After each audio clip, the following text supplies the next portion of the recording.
پدر و نامادریش اونو در یک دشت خشک رها کردن تا بمیره. ولی اون بعد از سالها به یک تاجر ثروتمند تبدیل شد و با پدرش روبرو شد.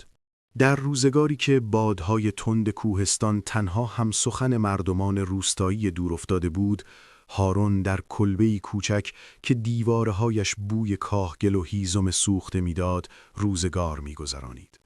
او مردی بود با دستانی پینه بسته و قلبی که وسعتش به اندازه همان مزارع گندمی بود که هر روز زیر آفتاب سوزان در آنها عرق می‌ریخت. زندگی هارون علی‌رغم فقر و تنگ دستی لبریز از نوری الهی بود، نوری که از لبخند همسر صالحه و مهربانش سرچشمه می گرفت. آنها با لقمه نان جو و جرعه‌ای آب چشمه قناعت می کردند و بزرگترین داراییشان پسر بچه‌ای به نام احمد بود که چشمهایش مانند دو مروارید سیاه در صورت کوچکش می درخشید. اما دست تقدیر ناگهان تازیانه تلخ خود را بر پیکر این خانواده فرود آورد. همسر هارون به بیماری سختی مبتلا شد که طبیبان روستا از علاج آن عاجز ماندند. شبهای تاریک روستا با ناله‌های آرام او و دعاهای نیمه شب هارون سپری شد تا اینکه سرانجام روح پاک آن زن در یک سحرگاه سرد به آسمان پر کشید. با مرگ او گویی نیمی از جان هارون زیر خاک رفت. او ماند و پسری خردسال که هنوز بوی آگوش مادر را جستجو می‌کرد. هارون ماه‌ها در سوگ نشست و با سختی فراوان هم در مزرعه کار می‌کرد و هم تلاش می‌کرد برای احمد هم پدر باشد و هم مادر. اهالی روستا که وضع آشفته و تنهایی او را می‌دیدند، مدام به گوشش می‌خواندند که خانه بدون زن قورستانی تاریک است و احمد به مادری نیاز دارد تا زیر سایه او قد بکشد.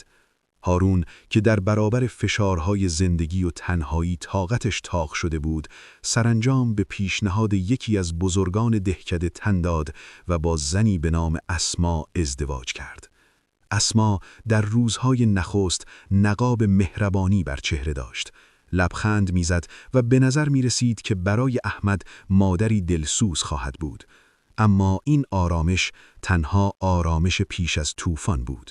اگر تا این لحظه ویدیو رو دنبال کرده اید، در کامنت ها برام بنویسید که این ویدیو رو از کدام کشور تماشا می کنید. خیلی برام جالبه بدونم مخاطب های این داستان از کجا هستند. به محض اینکه جای پای اسما در خانه محکم شد، ماهیت واقعی او چون ماری از میان گلها سر برآورد. او زنی بود که بخل و حسد در رگ‌هایش جریان داشت. هر بار که هارون احمد را در آغوش می گرفت یا لقمه‌ای بهتر برای او برمی داشت، شعله‌های کینه در چشمان اسما زبانه می کشید. او احمد را نه به عنوان یک کودک یتیم، بلکه به عنوان رقیبی برای آینده خود و فرزندانی که قرار بود به دنیا بیاورد میدید. اسما با زیرکی خاصی شروع به سمپاشی در ذهن هارون کرد. او نیمه شبها وقتی صدای باد در سوراخ‌های دیوار میپیچید، با لحنی که ظاهراً از سر دلسوزی بود در گوش هارون نجوا میکرد: هارون، نمیبینی که نان در سفره‌مان چقدر اندک شده؟ این پسر هر روز بزرگتر می شود و اشتهایش بیشتر. او مانند بختکی روی زندگی ما افتاده است. از وقتی که او در این خانه قد کشیده، فقر قدم به آستانه ما گذاشته است. هارون که مردی ساده دل و در تصمیم گیری ضعیف بود، ابتدا در برابر این سخنان مقاومت می کرد. اما تکرار مدام این دروغ‌ها و رفتارهای سرد اسما کم کم سد دفاعی قلب او را شکست. اسما هر اشتباه کوچک احمد را بزرگ نمایی می کرد.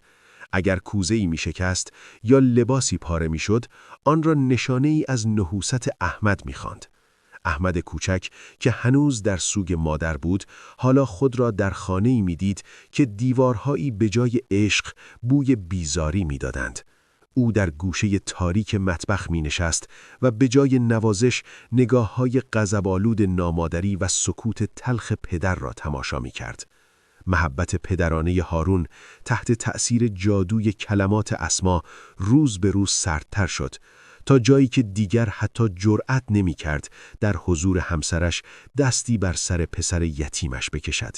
این آغاز فصل سیاه بود که در آن پدری در برابر فرزندش به بیگانه‌ای سنگ دل بدل شد.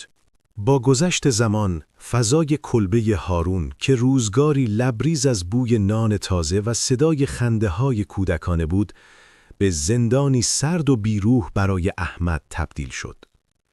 تولد فرزند اسما نقطه عطفی بود که اندک شعله‌های باقی مانده از ترحم را در دل آن زن خاموش کرد.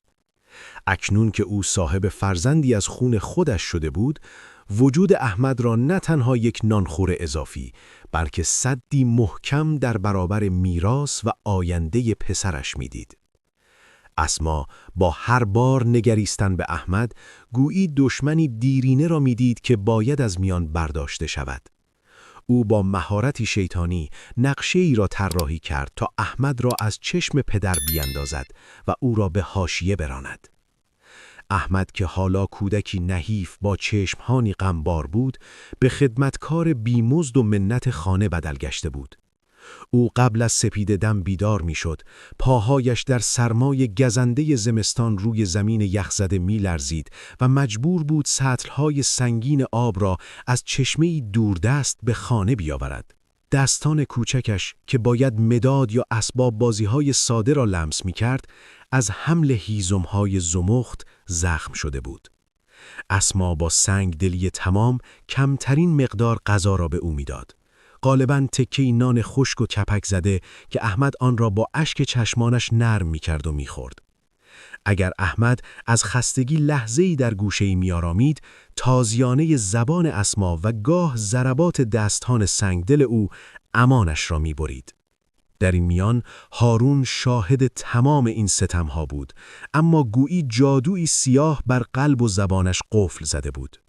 او که مردی ضعیف و نفس و تحت تسلط کامل همسر دومش بود، برای فرار از ملامت‌ها و قرولندهای بیپایان اسما چشمهایش را بر حقیقت می‌بست. اسما هر شب در گوش او زمزمه می‌کرد: هارون، نگاه کن، پسرمان به خاطر اشتهای سیری ناپذیر این یتیم گرسنه می‌ماند. فقر ما تقصیر اوست. او شوم است. از روزی که به دنیا آمده برکت از زندگی تو رفته است. اگر می‌خواهی پسرت بزرگ شود و به جایی برسد، باید از شر این بار اضافی خلاص شوی. این جملات سمی آرام آرام در جان هارون ریشه دواند تا جایی که او واقعاً باور کرد که فرزند خودش عامل بدبختی‌های اوست. سرانجام در یک شب طوفانی که صدای زوزه باد در میان صخره‌ها مانند ناله ارواح به گوش می رسید، اسما تیر خلاص را رها کرد. او با اشک‌های دروغین و ناله‌های ساختگی هارون را در تنگنا قرار داد. یا او در این خانه میماند و ما همگی از گرسنگی میمیریم، یا او را به جایی میبری که سرنوشتش رقم بخورد. بیابان پهناور است، شاید کاروانی او را ببرد و شاید تقدیرش در جای دیگری باشد. اینجا برای او چیزی جز مرگ نیست. هارون که غرق در عذاب وجدان بود، در نهایت بر برابر اراده فولادین آن زن تسلیم شد. او با خود می‌اندیشید که شاید این تنها راه نجات خانواده‌اش باشد، غافل از آن که با این کار انسانیت خود را به قربانگاه می‌برد. صبح روز بعد هارون با چهره‌ای در هم کشیده و چشمانی که جرأت نداشتند به چشمان احمد خیره شوند نزد پسر رفت. او با لحنی لرزان که سعی می‌کرد مهربان به نظر برسد گفت: احمد جان، برخیز. امروز می‌خواهم تو را با خود به اعماق بیابان ببرم تا رسم شکار و زنده ماندن در دشت را به تو بیاموزم. تو دیگر بزرگ شده ای و باید مردی برای خودت باشی.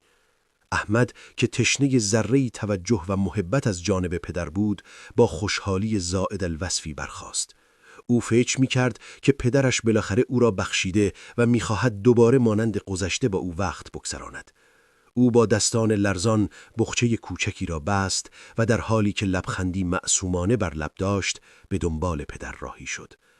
آنها ساعتها راه رفتند. از میان صخره‌های تند و از زیر آفتابی که بیرحمانه بر زمین میتابید عبور کردند. هرچه پیشتر می رفتند، سکوت بیابان سنگین تر می شد. احمد با وجود خستگی مفرط کلمه‌ای اعتراض نمی کرد. او فقط می خواست در کنار پدرش باشد. سرانجام به منطقه‌ای دور افتاده رسیدند که تنها چند درخت تنومند و خشکیده در آنجا دیده می شد. هارون زیر سایه یکی از درختان نشست و با صدایی که به سختی شنیده می شد گفت: همینجا منتظر بمان پسر عزیزم. من رد پای شکاری را دیدم و باید کمی جلوتر بروم تا آن را غافلگیر کنم. تکان نخور تا بازگردم. احمد با اعتماد کامل سر تکان داد. او به تماشای دور شدن قامت پدر نشست تا اینکه تصویر او در غبار بیابان محو شد. ساعتها گذشت. آفتاب غروب کرد و سایه‌های بلند بیابان همه جا را فرا گرفت، اما خبری از هارون نشد. احمد هنوز نمی‌دانست که آن سایه که در افق ناپدید شد آخرین تصویر از پدری بود که او را در ازای آرامشی پوشالی به کام مرگ رها کرده بود. با فرو رفتن آفتاب در افق خونین بیابان، لرزه‌ای ناشناخته بر اندام ظریف احمد نشست. او که هنوز به وعده پدر ایمان داشت، با هر صدای جابجایی شنها سر بلند می‌کرد و به امید دیدن قامتی آشنا چشم به تاریکی می‌دوخت. اما بیابان تنها سکوت بود و سرمایی که چون خنجر از پیراهن مندرسش عبور می‌کرد. کم کم ماه در آسمان بالا آمد و نور نقره‌ایش پرده از وحشتی برداشت که احمد هرگز تصورش را نمی کرد. از میان تپه‌های شنی 2 گوی درخشان و زرد پدیدار شد و سپس دومی، سومی و 4می. صدای زوزه کشدار و لرزان سکوت شب را شکافت. گرگ‌های گرسنه بیابان بوی طعمه‌ای تنها و بی‌دفاع را حس کرده بودند. احمد وحشت زده و در حالی که نفسش به شماره افتاده بود متوجه شد که دیگر انتظاری در کار نیست. او تنها مانده بود. غریزه بقا در وجود این کودک رنج دیده بیدار شد. او به سمت تنها درخت تنومند و پر از خاری که در آن نزدیکی بود دوید. گرگ‌ها با گام‌های بلند و دهان‌هایی کف کرده به دنبالش بودند. احمد با چنگ و دندان و نادیده گرفتن خارهایی که پوست دستانش را می‌درید، خود را به بالاترین شاخه‌ها رساند. زیر پایش گله گرگ‌ها در حال چرخیدن بودند و با چشمانی دریده به او می‌نگریستند. تمام شب برای او کابوسی بی پایان بود. خستگی، گرسنگی و ترس چنان بر او غلبه کرده بود که پلک‌هایش سنگین می‌شد، اما می‌دانست که لغزیدن همانا و دریده شدن همان. او پیراهنش را پاره کرد و با تکه‌ای از آن دست خود را به شاخه محکم بست تا اگر خوابش برد سقوط نکند. در آن لحظات میان مرگ و زندگی، احمد سر به سوی آسمان بلند کرد و با قلبی شکسته خالقش را صدا زد. او که از زمینیان ناامید شده بود، پناهی جز آسمان نمی‌یافت. نزدیک سحر وقتی سیاهی شب به خاکستری می‌گرایید، صدای زنگوله‌هایی از دوردست در میان باد پیچید. کاروان بزرگی از تاجران که به دلیل گرمای روز شبانه حرکت می‌کردند، از آن مسیر می‌گذشتند. رهبری این کاروان بر عهده مردی بلند قامت و باوقار به نام منصور بود. منصور که مردی با تجربه و دنیا دیده بود، متوجه رفتار غیرعادی گرگ‌ها در دوردست شد. او که گمان می‌کرد شاید حیوانی بارکشی در گل مانده باشد، به همراه چند تن از نگهبانانش به آن سو تاخت. وقتی مشعل‌های کاروانیان سیاهی را شکافتند، منظره‌ای تکان دهنده نمایان شد. کودکی نیمه جان با لباسهای خونین و چشمانی که از وحشت خشک شده بود به شاخه‌های درخت خاردار آویزان بود. منصور با دیدن این صحنه لرزه‌ای بر اندامش افتاد. او به سرعت گرگ‌ها را فراری داد و با دستان خودش احمد را از بالای درخت پایین آورد. احمد در آغوش گرم و پرهیبت منصور از هوش رفت. وقتی چشمانش را باز کرد، خود را درون کجاوه‌ای گرم یافت که بوی عود و ادویه‌های گرانبها می‌داد. منصور بالای سرش نشسته بود و با نگاهی لرزان به او می‌نگریست. منصور سالها پیش فرزندش را در بستر بیماری از دست داده بود و در سیمای معصوم احمد گویی گمشده خود را بازیافته بود. او وقتی داستان رها شدنش توسط پدر را شنید، خشم و اندوه چشمانش را فرا گرفت، اما به احمد اطمینان داد که از این پس سایه‌ای بر سرش خواهد بود که هرگز او را رها نخواهد کرد. سالها گذشت و احمد در کنار منصور در شهری بزرگ و پررونقی زندگی جدیدی را آغاز کرد. منصور او را به بهترین مکتبخانه‌ها فرستاد تا سواد و دانش بیاموزد. احمد که طعم تلخ فقر و خیانت را چشیده بود، با اراده پولادین به تحصیل و یادگیری فنون تجارت پرداخت. او نه تنها خواندن و نوشتن را به خوبی فرا گرفت، بلکه در فن بیان و حساب و کتاب نیز سرآمد شد. منصور او را در سفرهای تجاری به سرزمینهای دور برد، از جاده ابریشم تا بازارهای پرزرق و برق دمشق و بغداد. احمد در این سفرها صبوری، صداقت و هوش اقتصادی را آموخت. او یاد گرفت که چگونه با مردم مدارا کند و چگونه از فرصتهای کوچک سودهای بزرگ بسازد.